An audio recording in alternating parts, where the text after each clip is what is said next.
Ngayong araw sa Papa Dudut Stories, may mga tao na dahil sa sobra nating pagmamahal ay nagagawa nating magparaya para lamang hindi siya masaktan. Mas katanggap-tanggap para sa atin na tayo na lamang ang maiwan at masaktan kesa sila pa. Pero lahat ng sakripisyo at pagbibigay ay palaging may limitations. Lahat tayo ay marunong makaramdam ng pagod lalo na kapag nauubos na tayo. Kaya dapat alam natin kung kailan tayo dapat na sumuko at bumitaw. Lalo na kapag hindi na tayo napapahalagahan ng tama. Dear Papa Dudut, magandang araw sa inyo Papa Dudut at sa mga subscribers nitong YouTube channel po ninyo. Itago nyo na lamang po ako sa pangalang Charlie, 25 years old at taga Olonga po. Siguro natural sa mga lalaki na hindi masyadong expressive sa feelings. At lumaki ako ng ganon Papa Dudut. Noon pa man ay hindi ko na ma-express ang tunay kong nararamdaman, masaya man, malungkot o galit. At lalong lalo na kapag in love. Dahil doon kaya siguro ako hirap na magka-love life. First girlfriend ko ang ka-live-in partner ko noon na si Gail. Pero hindi siya ang unang babaeng sinubukan kong ligawan. May mga nakaka-MU na rin ako noon pero hindi natutuloy sa committed relationship. Kasi aaminin ko na duwag ako noon sa pakikipagrelasyon. Natatakot kasi ako na mapagsawaan. Ewan ko rin ba kung bakit naalala ko tuloy si Lenny. Ang isa sa mga sinuyo ko pero hindi ko naging girlfriend. Alam ko sa sarili ko na gusto ko talaga si Lenny pero hindi ko na naituloy ang panunuyo sa kanya sa panliligaw dahil hindi pa rin ako sigurado sa sarili ko at sa nararamdaman ko para sa kanya. Hanggang sa nagkaroon na nga siya ng boyfriend at doon na ako nag-decide na kalimutan siya. Nang makagraduate kami ay nakilala ko naman si Gail. Naging kaibigan hanggang sa may mangyari sa aming dalawa nang minsan na magkainuman kami. Nagbunga ang pangyayari na yon Papa Dudut at doon nga ay nag-decide ako na panagutan yon. Kaya nagsama na kami sa iisang bahay bilang magkasintahan. Mabait naman na partner si Gail at ramdam ko na mahal niya ako. Pero kahit kailan ay hindi ko nasuklian ang pagmamahal niyang yon. Hay, sarap ng ganito lang Eddie. Tamang chill lang, walang iniisip na mga problema sa buhay. Ang sabi ko noon sa kasama at kaibigan ko na si Eddie. Nasa isang resto bar kami at nagchichill lang. Dati ko siyang kaklase noong college at alam niya lahat ng kwento sa buhay ko. Oo Paps. Mag-uumpisa pa lang ang gabi natin pero parang ang lalim na ng hugot mo dyan. Nanibago tuloy ako kasi hindi ka naman ganyan noong nasa college pa tayo. Natatawang sabi pa ni Eddie. Bakit Paps? Paano ba ako nung college tayo? Tanong ko. Masayahin lang ganon. Chill ka lang pero hindi ka naman pabayarin sa pag-aaral mo. Yung ganon ba? Basta alam ko masaya ka lang palagi. And speaking of masaya, naalala mo ba nung college tayo? Yung nahulog si JP sa may puno tapos imbis na mag-alala si ma'am sa kanya, pinagalitan pa siya. Tanong ni Eddie. Ay oo tapos muntik pa siyang masuspend. Buti na lang napakiusapan niya si ma'am. Natatawang sagot ko nang maalala ko ang ikinuwento niya. Iba talaga yon Paps. Buti na lang at hindi tayo sumunod sa kanya doon sa may puno. Kundi pati tayo nasaktan na nga, napagalitan pa. Dagdag pa ni Eddie. Parang hindi mo naman yung kilala si JP. Adventurous masyado pero lagi namang epic fail. Di wala ring kwenta, sagot ko naman. Ay oo, kahit sa babae wala talaga siyang diskarte. Wika pa niya. Grabe ka naman Eddie, sa kaibigan natin. Kahit na ganoon yun, kaibigan pa rin natin yun. Sino-sino bang mga babae ang diniskartehan no na kilala natin? Napaisip na ako noon sa mga sinabi ni Eddie. Naalala mo si Rose? Yung education student na medyo masungit sa una pero kalog naman pala? Tanong niya. Oo. Yun yung maganda hindi ba? Tanong ko. Ayan ha, porket maganda, natandaan ka agad. Natatawang pangaasar pa niya. Sira ka talaga Paps. Pero siya yun hindi ba? Naalala ko kasi kahit na anong kulit ni JP noon, mahina naman siya sa diskarte pagdating sa mga babae kaya nababasa din kaagad ang wika ko. Ay wow, nagsalitang malakas at magaling pagdating sa mga babae. Pangaasar pa niya. Grabe Paps ha. Hanggang ngayon masakit ka pa rin magsalita. Akala ko ba si JP lang ang pinag-uusapan natin? Natatawang tugong ko noon. Joke lang. Alam mo naman ako mapagbiro. Pero mabalik tayo kay JP. Hindi ba diniskartehan niya rin si Lenny dati? Pagpapaalala ni Eddie. Talaga ba? Hindi ko ata alam yan sagot ko. Hindi mo alam? Kaya nga hindi kanya masyadong pinapansin noon ang mga ilang buwan kasi hindi ba gusto mo rin yun si Lenny? Naunahan mo lang siya sa diskarte? Tanong pa ni Eddie. Oo pero hindi ko na lang din tinuloy Medyo nahihiyang pag-amin ko. Wala duwag ka pangaasar ulit ni Eddie. Grabe ka talaga sa akin kanina ka pa ha? Natatawang sabi ko sa kanya. Sabay kaming napatawa dahil sa pangaasar pa ni Eddie. Ang sarap pala talagang balikan ang nakaraan. Yung nakaraan na wala kaming ibang iniisip kung hindi ang pag-aaral at kalokohan lang. Walang mabigat na problema sa buhay at sa trabaho kagaya ngayon.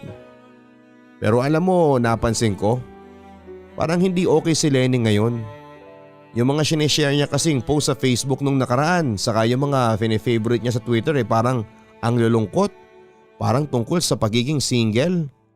Mukhang break na sila nung boyfriend niyang si Eddie. 5 years pa naman sila noon. Pagkukwento ko. Hoy Charlie, ikaw ha, kilala kita. Alam ko yung iniisip mo, naku, sinasabi ko sa'yo. Kung ano man yung pinaplano mo, tumigil ka na. May asawa't anak ka na. Doon ka mag-focus sa inaanak ko. Pagpapaalala niya sa akin. Ninong kasi siya ng anak naming si Gail. Ha? Sinasabi ko lang naman sa'yo kasi nagwo-worry ako sa kanya. Kaibigan pa rin naman natin siya, hindi ba? Depense ko naman kaagad sa kanya. Close kasi kami ni Lenny at Eddie. Kami ang madalas na magkakasama noon. Oo nga, nandun na tayo sa kaibigan natin siya pero alam naman natin na kahit papaano may nakaraan kayo. Tapos ikaw may asawa't anak ka na ngayon. Muling pagpapaalala pa niya. Hep, correction ha. Anak lang. Hindi ko naman asawa si Gail. Pagtatama ko sa sinabi ng kaibigan ko. Ay sus, ganun na rin yun. Nagsasama na kayo sa isang bahay at may anak na rin kayo. Kaya huwag ka nang magulo dyan, ang sabi pa niya. Grabe naman. Hindi ba pwedeng gusto ko lang kumustahin din yung kaibigan natin? Alam ko at alam mong strong si Lenny pero nasasaktan pa rin yon. Kailangan pa rin niya ng kaibigang dadamay sa kanya sa panahon na ganito. Tayo yung mga kaibigang kailangan niya. Muling pagdedepensa ko pa sa sarili ko. Sino naman nagsabi sa iyo na tayong kaibigang kailangan niya? Kilala nating dalawa si Lenny. Ayaw niya nang masyado siyang pinakikialamanan. Kaya magagawa lang natin ay maghintay kung magsasabi siya sa atin. At saka hindi mo pa naman sigurado kung naghiwalay talaga Ang assuming mo naman basta kay Lenny, ang wika pa niya. Eddie, ganyan ba talaga ang tingin mo sa akin? Naka-move on na ako sa kanya. Ang tagal-tagal na noon, sagot ko. Sana nga, sana talaga nakapag-move on ka na. Ikaw na rin na nagsabi na matagal na yon kaya dapat wala ka ng kahit na anong nararamdaman para sa kanya, ang sabi pa ni Eddie. Papadudot, eto talagang si Eddie palibhasa alam niya lahat ng mga nangyayari sa akin kaya ang lakas namang asar at magpayo. Siya kasi ang best friend ko at isa sa mga kakaunting tao na kaya kong pagsabihan ng tunay kong nararamdaman. Minsan, matagal ako magsabi kay Eddie pero dahil kabisado na niya ako. Inihintay na lang niya akong magkwento sa kanya. Ganon talaga siguro kapag best friend ano. Parang may koneksyon kayong dalawa na hindi ninyo kailangang sabihin ang mga bagay-bagay pero alam nyo na. Kaya alam din ni Eddie ang tunay kong nararamdaman para kay Lenny noon. Sa kanya kasi ako humihingi ng advice at actually naging mag-best friends kaming tatlo noon kaya alam kong si Lenny may nasasabi rin kay Eddie tungkol sa akin at sa naging sitwasyon namin noon.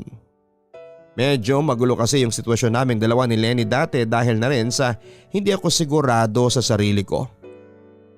Hindi ako makagalaw at makadiskarte sa kanya na maayos dahil na rin sa takot kong masaktan siya. Lalong lalo na sa takot kong masaktan ako sakaling mahalin ko na siya ng buong buo. Pero kung iisipin, si Lenny talaga ang totga ko o ang the one that got away sa buhay ko, Papa Dudut. Naging sobrang close din kasi talaga kami noon at best pa nga ang tawag niya sa akin. At kung may isang bagay na pinagsisisihan ako sa mundo, iyon yung hindi ko naiparamdam sa kanya ang totoong halaga niya para sa akin. Sobrang nasaktan ako noong nagkaroon na ng boyfriend si Lenny na iba at nakita ni Eddie yung pinagdadaanan ko. Hindi ko na rin nasabi kay Lenny ang lahat ng yon kasi iniisip ko na bakit ko pa siya guguluhin. Masaya na rin naman siya. Ang mahalaga lang naman sa akin ay masaya si Lenny kahit na hindi ako ang dahilan kung bakit siya masaya. Pilit ko nung kinumbinsi ang sarili ko na nakapag-move on na ako kay Lenny, Papa Dudut. Kaya lang siya naman ang gagawa ng paraan para muli kaming magkalapit. Naka-lunch break ako noon at kasalukuyan na nasa canteen nang makatanggap ng mga chat mula kay Lenny na nagtatanong kung busy raw ba ako. Gusto niya raw sana akong tawagan at makausap. Kabado man ang dibdib ko, Papa Dudut, pero sinabi ko sa kanya na hindi ako busy at pwede niya akong tawagan. Hello Charlie? Bati ni Lenny mula sa kabilang linya. Baka sa boses niya ang labis na kalungkutan na parabang kagagaling lang niya sa pag-iyak. Lenny, kumusta? Ayos ka lang ba? Pangungumusta ko. Ayos lang ako. Medyo naiiyak na sagot niya. Alam kong strong ka, Lenny, pero ngayon ayos lang naman na umiyak ka kung may mabigat kang pinagdaraanan. Wala namang masama na amining nasasaktan ka, ang payo ko sa kanya. Sorry Bes, nahihiya lang talaga ako mangstorbo. Pasensya na sa storbo ha, dinamay pa kita sa drama ko, ang sabi pa niya. Ano ka ba? Wala yun Kaibigan mo ako kaya dadamayan kita. Sige na, magkwento ka na kung gusto mo magkwento. Makikinig lang ako. Anong ba kasing nangyari? Pag-uusisa ako. Charlie, iniwan na ako ni Rich. Napapagod na raw kasi siya sa relasyon namin. Parati na lang daw kasi akong busy. Anong magagawa ko? Alam niyo naman kung gaano ka-busy ang trabaho ko, hindi ba? Pagkukwento niya. Si Rich yung boyfriend niya noong college na akala ko ay makakatuluyan na niya. Ano? Dahil sa trabaho at pagiging busy mo ay iniwan ka na lang niya ng ganun-ganun lang? Medyo inis na sabi ko. Ayun nga Ewan ko ba? Ginawa ko naman ang lahat para maiparamdam sa kanyang pagmamahal ko pero parang masyado na siyang nagiging madamot sa oras. Ayaw na niya na may kaagaw siya sa oras niya sa buhay ko. Naiiyak pa na dugtong ni Lenny. Nakakainis yung lalaking yun Gusto mo ba ng karamay sa personal? Kita tayo mamaya kung hindi ka busy. Tatawagan ko rin si Eddie para magkita tayo at mapag-usapan at madamayan ka namin sa problema mo. Suggestion ko. Okay lang ba yon? Hindi ba ako masyadong nakakaistorbo sa inyo? Tanong niya.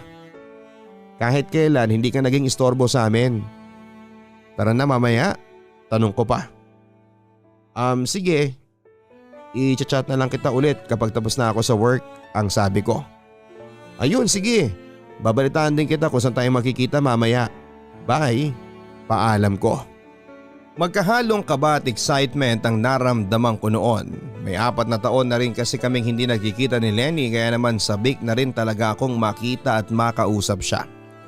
May parte pa rin talaga sa puso ko na gusto ko siyang makasama pero dahil may partner na nga ako noon at may anak na, tinatatak ko pa rin sa isipan ko na magkikita lamang kami ni Lenny bilang isang magkaibigan. O Paps, napatawag ka ata ng tanghaling tapat. Tanong pa ni Eddie nang tawagan ko siya. Paps, tumawag kasi si Lenny sa akin eh. Tama nga ang hinala natin nung nakaraan na hindi siya okay. Nagdrama siya sa akin kanina. Iniwan daw siya ni Rich kasi napagod na raw sa relasyon nila. Pagkukwento ko. Ano talaga ba? Naku, si Lenny pala talaga ang iniwan. Ayos din yung lalaking yun ah. Tapos anong sinabi mo sa kanya? Pag-uusisa niya. Ayun, kinomfort ko siya kanina tapos niyaya kong lumabas. Ang sabi ko tayong tatlo para naman madamayan natin siya, sagot ko. Naku, negative ako ngayong gabi. Birthday ng pinsan ko kaya may handaan sa bahay nila at kailangan nandun ako. I-postpone na lang siguro natin yan, Charlie. Dapat kapag makikita kayo ni Lenny, marami kayong kasama kasi baka kung ano pang mangyari sa inyo. Baka anong feelings na naman ang manumbalik.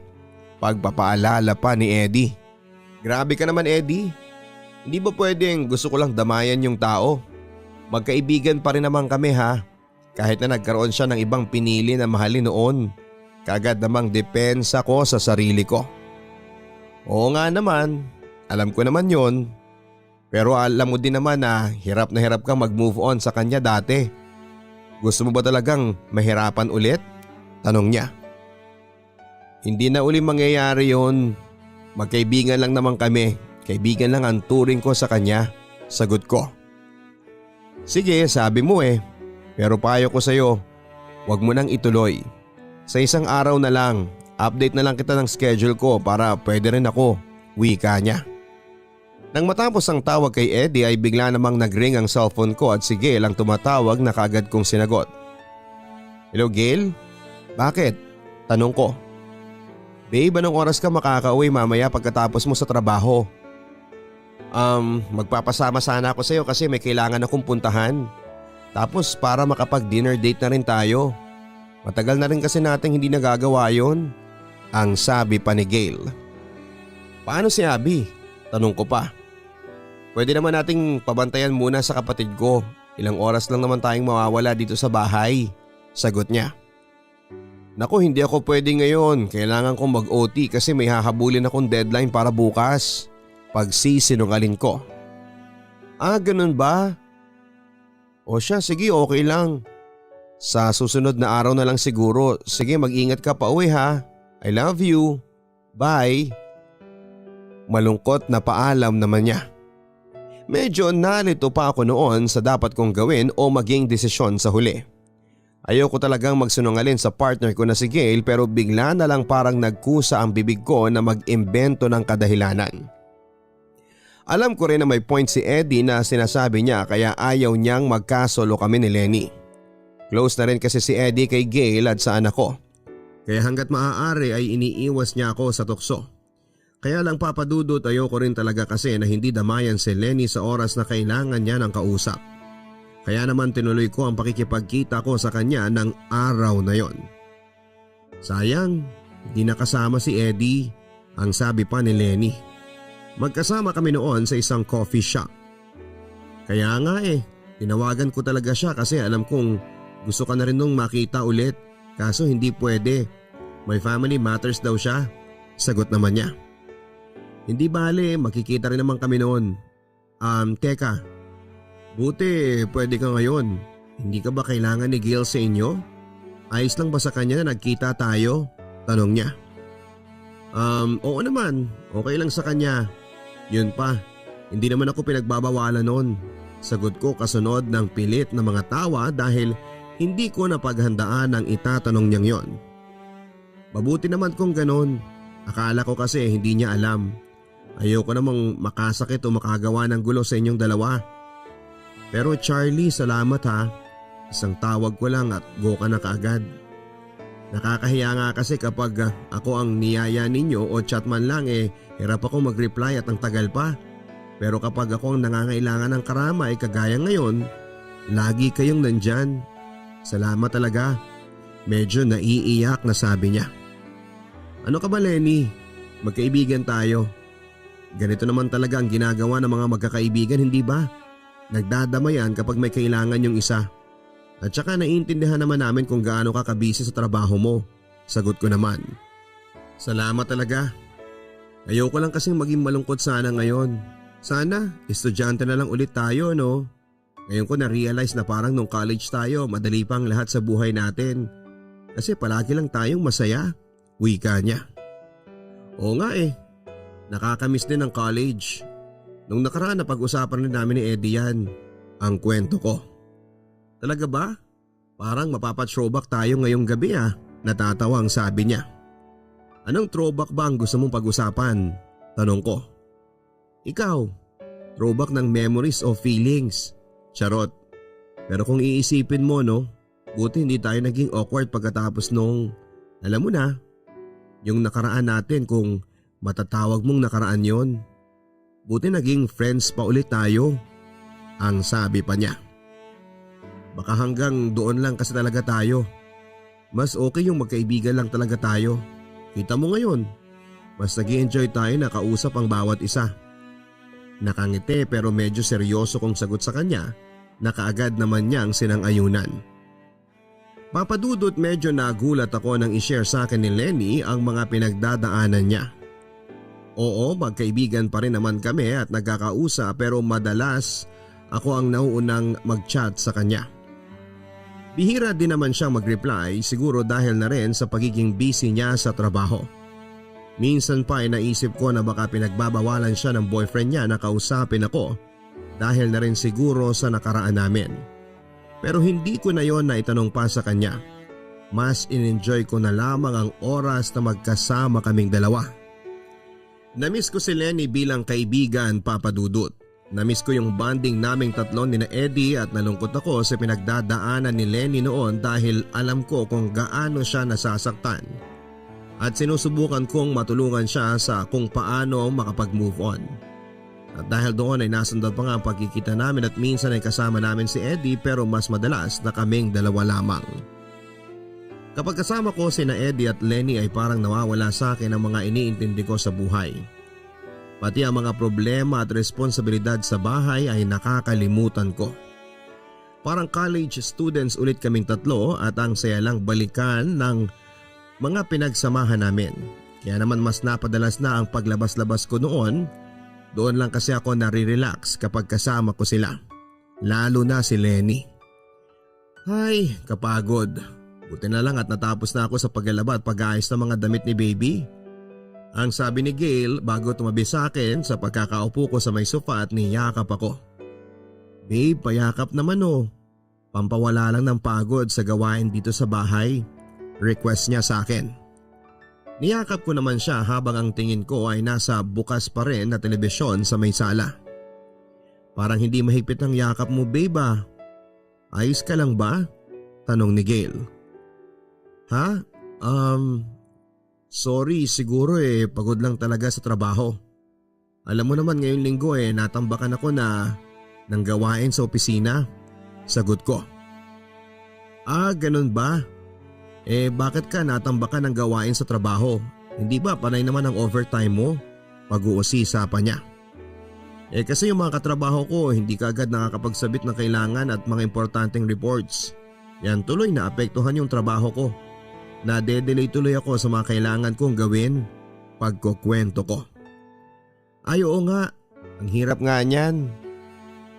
Buti na lang at weekend na. Day off mo na at makakapagpahinga ka na rin. Teka, gusto mo ba na ipagluto kita ng paborito mong sinigang? Tanong niya. Ayos lang naman ako kahit na anong pwedeng kainin. Cold na sagot ko. Ganun ba? Sige, ikaw ang bahala. Ano bang gusto mo para makapag-relax ka ngayon at mawala ang stress? Paglalambing pa ni Gail. Siguro kailangan ko lang ng mas maraming tulog. Tipid na sagot ko. Medyo naiirita na rin kasi ako sa pangungulit ni Gail. Sige, pahinga ka na lang. Malungkot na sabi niya. Saglit pa siyang nandun sa tabi ko at nakayakap nang biglang umiyak ang baby namin. Ala, si baby umiiyak, baka gutom na yon. Nakalimutan ko pala siyang pakainin, ang sabi pa ni Gail. Ano, hindi mo napakain si baby? Ano ba naman yan, Gail? Inis na wika ko kasi may oras siyang kulitin ako pero hindi pa pala niya napapakain ng anak namin. Oo, nawala sa isip ko dahil sa mga ginawa ko dito sa bahay. Guilty na sagot niya. Ano ba yan? Mas importante naman ang pagkain ng anak natin kesa sa kahit na ano rito sa bahay, hindi ba? Inis pa na tanong ko. Teka nga, bakit ka ba nagagalit sa akin dyan? Hindi ba nangyari na rin to isang beses? Tapos ikaw rin naman na wala sa oras yung kain ni baby kasi ang busy mo sa ginagawa mong trabaho dito sa bahay. Panunumbat niya sa akin. Oo nga, pero hindi na ba tayo matututo? Kailangan bang maulit ang pagkakamali na yon? Anak natin ang pinag-uusapan dito, Gail. Kaagad na sagot ko. Alam ko naman, sorry. Sige, i-check ko na si baby, teka lang. Ang sabi niya at nang akmang tatayo na siya ay pinigilan ko na siya. Wag na, ako na ang pupunta kay baby. Inis na sabi ko. Sure ka? Pagod ka hindi ba? Kailangan mong matulog. Sagot naman ni Gail. Ayos lang, para rin masigurado kong kumain na yung bata. Saka pagod ka rin naman hindi ba? Kakatapos mo nga na maglaba at magligpit ng mga damit ng anak natin. Sige na, ako nang bahala sa kanya. Marunong din naman ako mag-alaga ng bata. Isa pa, miss ko ng anak natin. Kaya ko na rin namang maging magulang para sa anak natin kahit lagi ako nasa trabaho. Medyo pasumbat na sabi ko. Wala naman akong sinasabi na hindi ka nagiging magulang ngayon sa anak natin ah. Nagrereklamo ba akong nagtrabaho ka? Nainis na ring tanong niya. Wala akong naririnig pero alam kong may ganyan kang mga iniisip ngayon. Sagot ko sa kanya. Alam mo, napaka-assuming mo rin sa ibang bagay. Ang galing mo pag may akusa. Wala namang ginagawa sa iyong ibang tao pero nilalagyan mo ng meaning. Ewan ko ba sa'yo? Kung stress ka sa trabaho, wag mo akong idamay. Kung pagod ka, pues mas pagod ako. Sumbat niya sa akin. Ewan ko rin sa'yo, bahala ka na dyan. Aasikasuhin ko na muna yung anak natin, total pagod ka rin hindi ba? Nasabi ko na lang bago ko siya iniwanan at pinuntahan ang anak namin. Papadudod, hindi ko na rin maintindihan ang sarili ko kung bakit naging gano'n ang asta ko kay Gail. Noon naman kahit gaano ako ka-stress sa trabaho ay hindi ko naman nadadala ang init ng ulo ko sa bahay. Lalo na kapag nakikita ko na ang anak ko. Pero siguro nagkapatong-patong na rin ang lahat ng stress, pagod at pressure na nararamdaman ko lately. Lalo kasing mas nagiging mahirap sa trabaho ko at kadalasan ay OT ang inaabot ko. Pero hindi naman ako masyadong nagreklamo sa OT kasi sa totoo lang ay kailangan ko ng dagdag na kita para na rin sa pag-iipon para sa kinabukasan ng anak namin ni Gail. Nagkaayos din naman kami ni Gail pagkatapos ng pangyayaring yon pero minsan nauulit ang pagtatalo namin yon. Alam ko naman na kasalanan ko kapag gano'n ang nangyayari kaya humihingi rin ako kaagad ng pasensya kay Gail. Mabuti na lamang at kapag nagkakaroon kami ng tampuhan o alitan, madali lang din naming nare-resolbahang dalawa kapag pinag-uusapan din namin ang lahat. Papadudot tuloy pa rin ang buhay namin. Kapag nasa bahay ako ay sinasalo ko ang ibang gawaing bahay at ang pag-aalaga sa baby namin. Dahil alam ko napapagod din si Gail sa pagiging may bahay at nanay ng sabay. Hindi pa rin siya nakababalik sa pagtatrabaho dahil gusto rin niya na masubaybayan ang paglaki ng baby namin hanggang sa mga 2 to 3 years old ito. Inalok na siya ng mga magulang ko na magbantay sa anak namin at naisip na rin namin na kumuha ng yaya para makapagtrabaho siya pero sa huli, umayaw lang din si Gail. Naiintindihan ko naman ang live-in partner ko kasi ako din naman. Mas gusto ko talagang nakakasama ang anak namin pero kailangan ko rin talagang magtrabaho. Si Lenny naman ay mukhang unti-unti nang nakakapag-move on mula sa ex-boyfriend niya. Minsan nakakausap ko pa rin siya at nakukumusta pero dumalang na ang pagkikita namin dahil na rin sa hectic ang schedule niya sa trabaho. Hanggang sa isang araw ay nagulat ako nang puntahan ako ni Lenny sa opisina namin. Medyo seryoso pa ang mukha niya noon nang niyaya akong kumain sa malapit na fast food chain at syempre hindi ko yon tinanggihan pa. Tahimik kami noong umpisa at ramdam ko na may gusto siyang sabihin sa akin. Kilala ko na siya at alam ko kung kailan siya may nililihim o gustong sabihin. Charlie, tawag niya sa pangalan ko kahit magkaharap lamang kami. Kinagat ko ang sandwich na hawak ko bago tumingin sa kanya. Ano yun? Tanong ko. Si Rich eh. Nakikipagbalikan siya sa akin. Malubanay na sabi niya. Ano? Usal ko. Hindi ko na nalasahan ang sandwich na kinagatan ko dahil kaagad ko yung nalunok. Tumawag siya nung isang araw. Gulat na gulat din ako. Sagot naman ni Lenny. Anong sinasabi niya? Pag-uusisa ko. Mahal niya pa rin daw ako. Mahal na mahal. Na-realize niya raw na hindi niya kaya na wala ako. Na ako lang talaga ang magpapasaya sa kanya.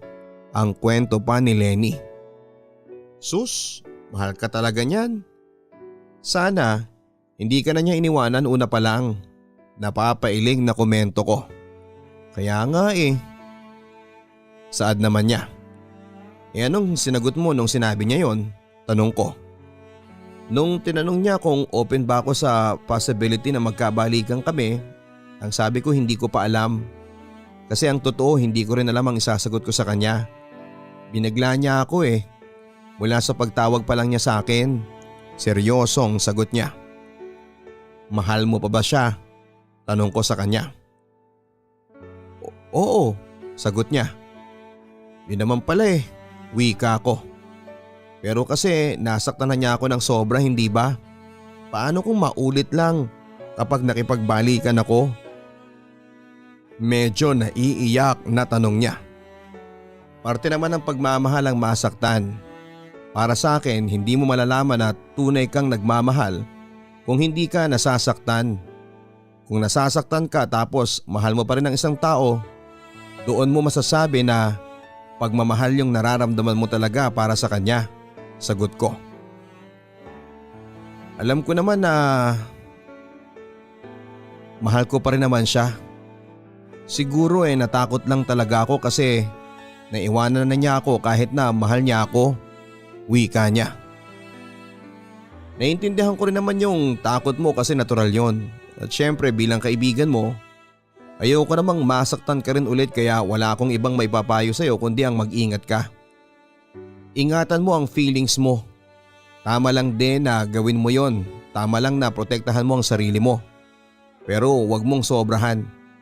Baka kasi sa sobrang pag-iingat mo sa sarili mo at sa puso mo, hindi mo na makita at maramdaman yung mga tunay na gustong iparamdam ng mga tao sa'yo. Mahabang litanya ko sa kanya. So ayos lang kung bibigyan ko ulit ng chance si Rich? Tanong niya. Oo naman. Hindi ka naman niya iniwan dahil may iba siya. Iniwan ka lang niya kasi kailangan niyang magpahinga at kailangan niyo ng space mula sa isa't isa. Hindi naman porket nasaktan ka niya masama na siya at walang kwentang tao. Iniwan ka niya kasi tingin niya yun ang makakabuti para sa inyong dalawa at para rin sa relasyon ninyo. Sagot ko. Hay, hindi ko na talaga alam ang gagawin. Napaisip din ako sa mga sinabi mo ngayon pero tama ka rin naman. Kahit na anong gawin kong pag-deny, mahal ko pa rin talaga si Rich at totoo namang hindi siya nagloko. Salamat Charlie ha, ang wika pa ni Lenny. Matamis na ngiti ang ibinigay ko kay Lenny noon para lang hindi niya mapansin na nasasaktan ako sa pag-uusap namin. Ang sakit kasing marinig mula sa taong mahal mo na may mahal siyang iba.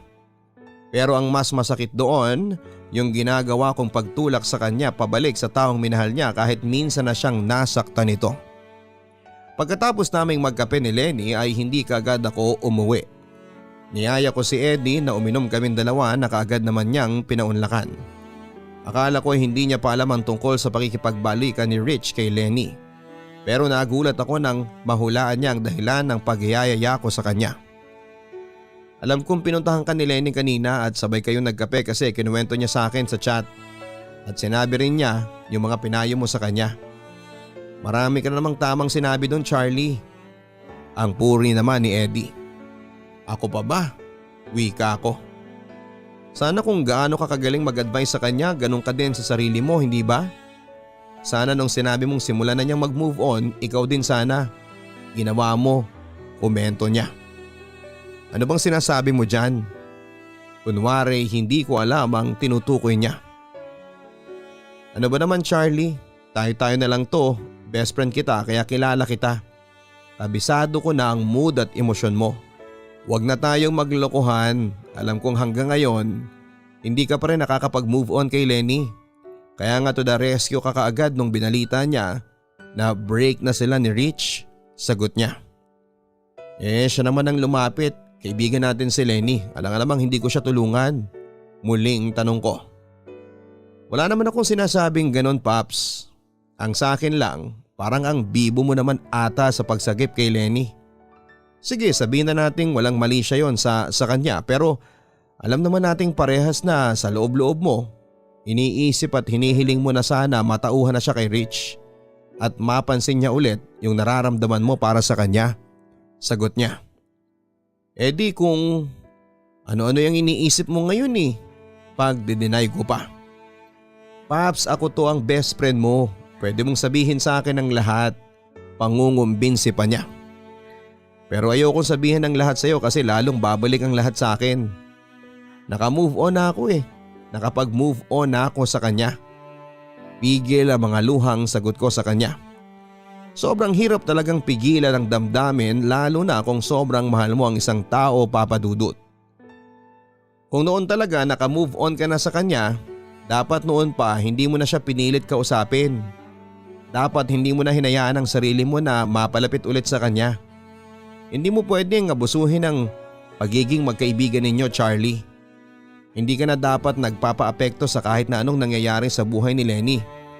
Kahit bilang kaibigan lang kasi may kanya-kanya na kayong buhay. Una pa lang, nung si Rich ang pinili niya at hindi ikaw, dapat alam mo na yan. Kasi yun ang totoo. Yun ang dapat pagpapayo pa ni Eddie. Akala mo ba gusto ko itong nararamdaman ko ha? Hindi no. O sige, aaminin ko. Nung una, hindi ko naman talaga gaanong kamahal si Gail. Pero natutunan ko na siyang mahalin. Pero hindi kagaya ng pagmamahal na nararamdaman ko para kay Lenny. Bakit ko ba kasi sinukuan kaagad si Lenny noon? Bakit hindi ako nag-risk? Di sana ako ang kasama niya ngayon. Sana hindi siya nasasaktan ng ganyan. Ako dapat yun Ako dapat ang kasama niya. Ang nagmamahal at minamahal niya. Naiiyak na wika ko. Paps, alam mo naman ang sasabihin ko dyan. Mag-move on ka na. 4 na taon ang nakakalipas. Hindi ka na pwedeng magmukmuk dyan dahil ang tagal-tagal na nun. At saka may anak ka na. Magiging okay din ang lahat. Makaka-move on ka na rin. Tulungan mo kasi ang sarili mo, Paps. Muling payo pa ni Eddie. Papa Dudut, bakit ganon? Ang tagal-tagal na at ang dami nang nangyari sa buhay namin ni Lenny. Pero bakit naiwan pa rin ako kasama ang feelings ko para sa kanya?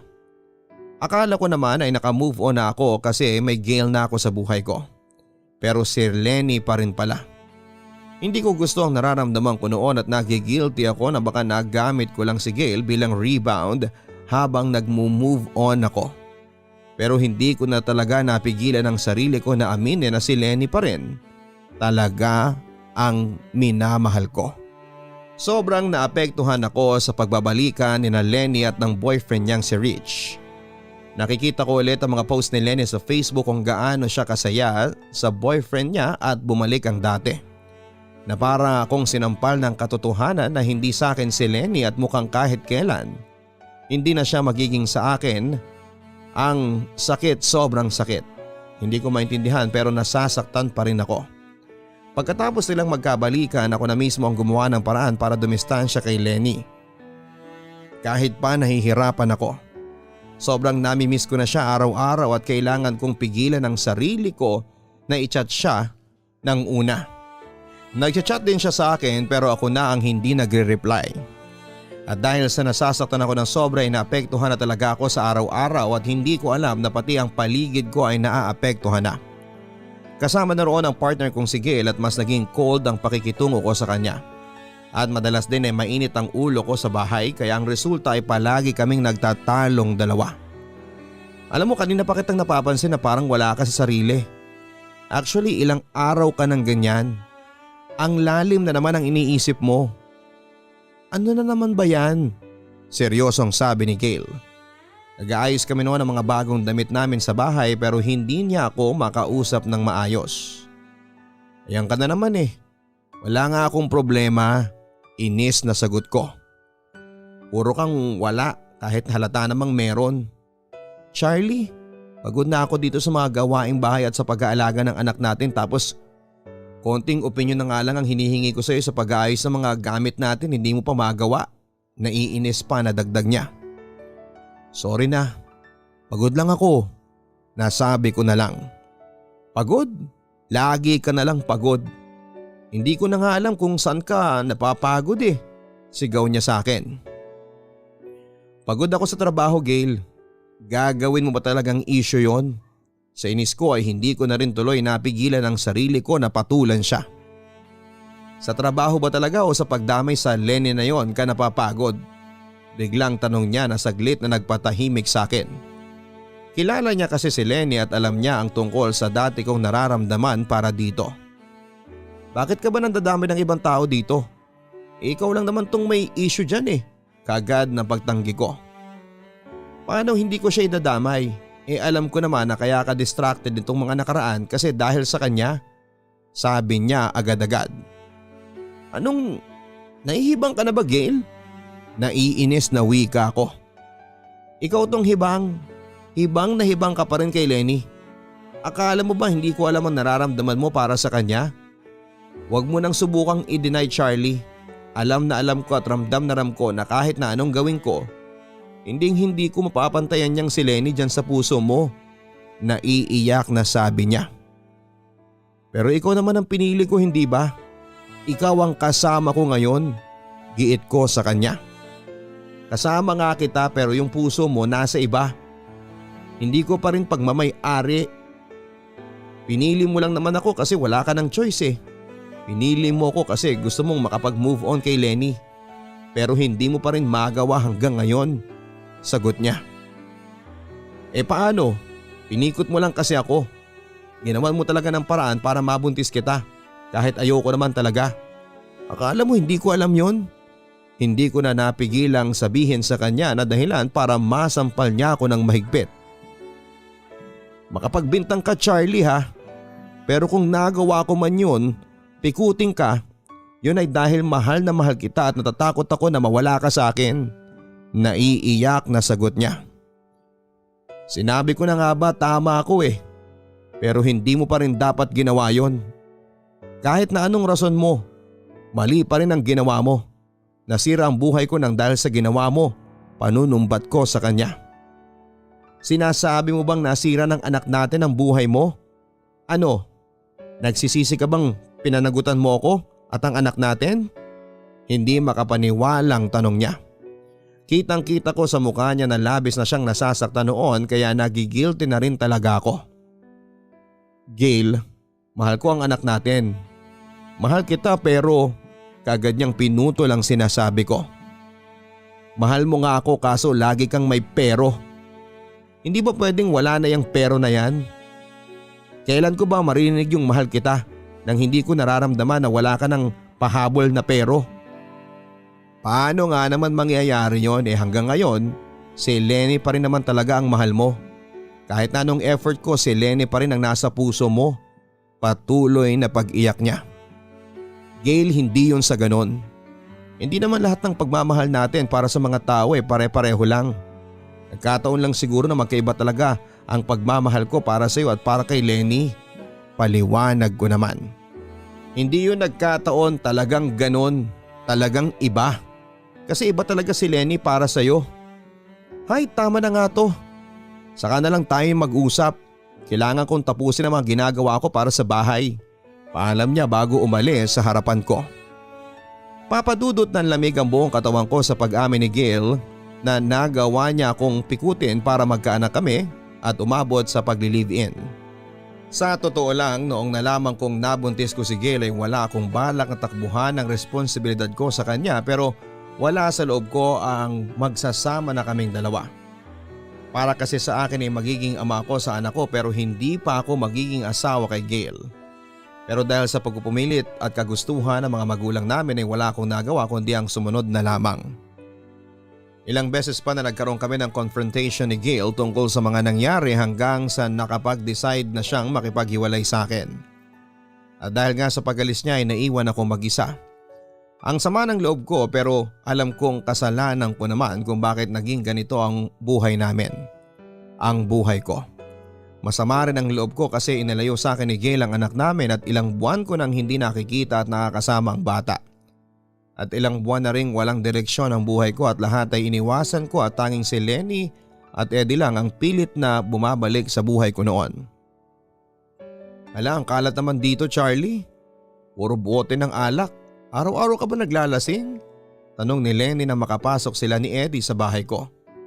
Ngumiti lamang ako at muling umupo sa may sofa. Paps naman, si Charlie ka at hindi ka ganito ka-weak. Kilala kita at hindi ka ganitong magmukmok. Nag-aalalang wika naman ni Eddie. Wala eh. Ang gulo na ng buhay ko. Hindi ko na alam ang gagawin ko. May pait ng ngiti sa mga labing sagot ko. Nasaan na yung Charlie na kilala ko? Yung laging nagsasabi sa akin na huwag kang susuko kahit na may problema. Tanong naman ni Lenny. Iba naman na ngayon eh. Iba na to. Hindi sa lahat ng oras kaya kong ipakita na malakas ako. Kasi hindi rin naman yung totoo. Nasasaktan din ako at bumabagsak. Medyo seryosong sabi ko. Charlie, sinabi na ni Eddie ang lahat sa akin. Malumanay na sabi ni Lenny. Ha? Ang alin? Takang tanong ko. Pop, sinabi ko na kay Lenny ang lahat. Mula sa nangyari sa kung ano man ang meron sa inyo noon hanggang sa ngayon. Alam na niya na mahal mo pa rin siya. Dugtong pa ni Eddie. Ano? Bakit mo naman ginawa yun? Ines at gulat na tanong ko. Kailangang malaman ni Lenny ang totoo, Charlie. Deserve niya to. Giit naman ni Eddie. Para rin naiintindihan ko kung anong nangyayari sa'yo. Nag-aalala ako sa'yo, Charlie. Kaibigan kita at saka pinilit ko lang naman din si Eddie na sabihin sa akin yun eh. Ayaw niya talaga noong una pero mapilit ako, Charlie. I'm sorry talaga. Hindi ko alam na sobra ka palang naapektuhan sa pagbabalikan namin ni Rich. Hindi ko alam na hanggang ngayon ay mahal mo pa rin ako. Ang wika naman ni Lenny. Ayos lang. Hindi ko rin naman sinasabi sa iyo eh. Hindi naman ako naging open at honest sa iyo nung una pa lang. Pagdating sa nararamdaman ko, sabi ko. Pero dapat mas naging sensitive ako. Kung alam ko lang hindi na ako sa iyo nagdrama pa. Nasasaktan ka na pala, lalo na nung sinabi kong gustong makipagbalikan ni Rich at mahal ko pa rin siya. Medyo naiiyak na sabi niya. Lenny, wala ka namang kasalanan eh. Ako naman tong may choice na mag-let go ng nararamdaman ko o hindi. Akala ko hindi ko magagawa pero ang totoo, hindi ko talaga ginawa. Choice ko yun eh at wala kang kasalanan doon. Wala eh, hindi na talaga pwede. Kahit gaano kita kamahal, alam ko na hindi tayo pwede, sagot ko. Pero syempre, hindi mo naman maiaalis sa akin yung pakiramdam na ma-guilty pa rin. Sorry talaga. Sorry sa lahat ng sakit. Sorry din kasi naging dahilan pa ako ng pagalis ni Gail. Muling sabi niya. Huwag mo nang alalahanin yon, magiging ayos din ako. Saka tanggap ko naman ang lahat. Kasalanan ko ang lahat ng mga nangyari ngayon. Walang may kasalanan sa inyo. Kasalanan ko to at aayusin ko ang buhay ko para sa anak ko. Isa pa, ayaw ko rin magsinungaling pa. Ayaw ko nang mabuhay sa kasinungalingan. Minahal ko naman si Gail pero hindi yung tipo ng pagmamahal na kaya kong ibigay panghabang buhay. Baka hindi lang din siya ang para sa akin talaga, tugon ko.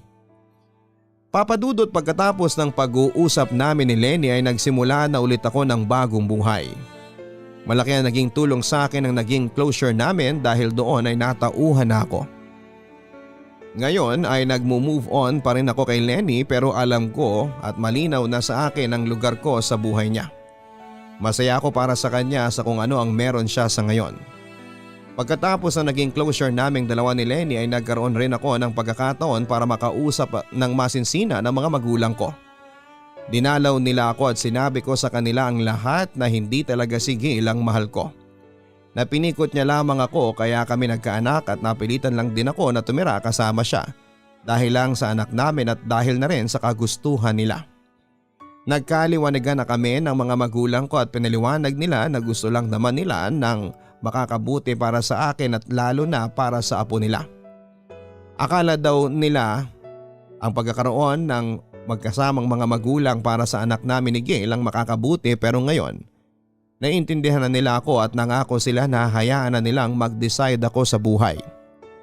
Labis man ako nasaktan sa pag-ibig pero marami akong natutunan. Kahit na hindi naging kami ni Lenny sa dulo, hindi ako nagsisising minahal ko siya. Hindi rin ako nagsisisi na nagkanak ako kay Gail dahil ang anak ko ang nagsisilbing lakas ko. At ngayon ay naging maayos na rin kami ni Gail at nagkapatawaran na. Civil kaming dalawa para sa anak namin kahit tinalikuran ko na ang relasyon namin ni Gail. Hindi ko tatalikuran ang pagiging ama ko sa anak namin. Maraming salamat po sa pagpili ng sulat ko, Papa Dudut. Magulo man ang naging kwento ko pero sana ay may mapulot pa rin na aral ang mga tagapakinig ng inyong channel. Lubos na gumagalang, Charlie. Sa isang relasyon na pinilit na mabuo, madalas na mapait na katapusan ang matatamo. Hindi kasi pwede na kontrolin ang nararamdaman natin para sa isang tao at subukan at ilang beses man nating turuan ng puso na ibaling sa ibang tao ang pagmamahal natin ay mabibigo lamang tayo dahil bihira ito kung magpatalo. Maraming salamat kay Charlie sa pag-share mo ng iyong malungkot na kwento. Sadyang maraming nangyari sa buhay mo pero nakakalungkot isipin na wala kang kasama alinman sa dalawang babaeng minahal mo. Mahirap kasi talagang turuan ng puso lalo na kung meron na itong tinitibok. Ang mahalaga ngayon, Charlie, nandyan pa rin ang anak mo para gawin mong inspirasyon na magpakatatag sa buhay. Mga ka-YouTube, mga ka-online, hindi sa lahat ng oras ay kaya nating diktahan ang ating mga puso. Ito kasi ang pinakamahirap na kalaban sa buhay natin. Pero bago tayo gumawa ng desisyon sa buhay ay pag-isipan muna nating mabuti para hindi tayo makasakit ng ibang tao. Hanggang sa muli, ako po ang inyong si Papa Dudut dito lamang sa Papa Dudut Stories. Maraming salamat po. Ang buhay ay mahiwaga, laging may lungkot at saya. Sa Papa Dudut Stories, laging may karamay ka.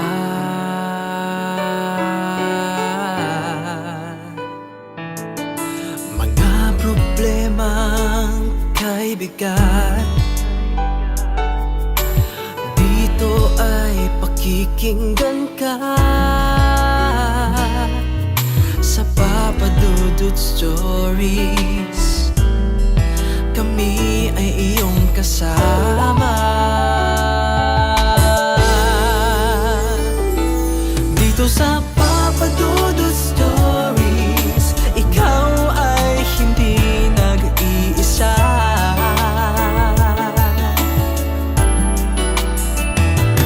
Dito sa Papa Dudut Stories, may nagmamahal sa'yo. Papa Dudut Stories, Papa Dudut Stories.